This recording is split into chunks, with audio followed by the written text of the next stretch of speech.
Hello friends, ఇక్కడైతే నేను మా బిల్డింగ్ పైన ఇవన్నీ ఎండబెడుతున్నానమాట. ఒక 2 డేస్‌గా. ఇవన్నీ ఏసి హెయిర్ ఆయిల్ రెడీ చేయడానికి మా అత్తయ్య అయితే ఎండబెట్టమని చెప్పారు.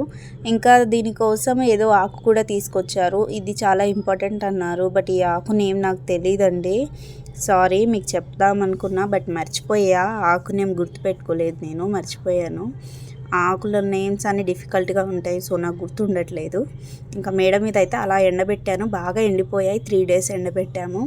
ఇందులో ఏమేమి ఉన్నాయంటే వేపాకు, మందారం పువ్వులు, మందారం ఆకు, కరివేపాకు, ఇంకా ఇంకో ఆకు ఏదో చూపించాం కదా, అది ఓకే. అది లేకపోయినా మీరు స్కిప్ చేసేయచ్చు. ఇంక ఇవన్నీ బాగా ఎండబెట్టేసుకొని కొన్ని మెంతులు నానబెట్టుకోవాలండి. ఒక 1/2 అవర్ నానబెట్టుకొని వాటర్ తీసేసి ఇంకా అవి ఇంకొక ఉల్లిపాయ, చిన్న ఉల్లిపాయ అయితే సరిపోతుంది. ఇలా ఇవి ఒక 3 డేస్ బాగా నానబెట్టుకున్నాక కొబ్బరి నూనెలో ఇవన్నీ వేసి నూనె బాగా మరిగించుకోవాలి. బాగా మరిగిన తర్వాత ఇంకా వడగట్టుకొని, చల్లారిన తర్వాత వడగట్టుకొని ఒక కాటన్ గుడ్డతో ఇంకో బాటిల్లో పోసి పెట్టుకోవడమే. ఇదైతే హెయిర్కి పెట్టుకుంటే హెయిర్ గ్రోత్ చాలా బాగా వస్తుంది, చాలా మంచిది. ఇంకా మా అత్తయ్య అయితే మా కోసం ప్రిపేర్ చేశారనమాట.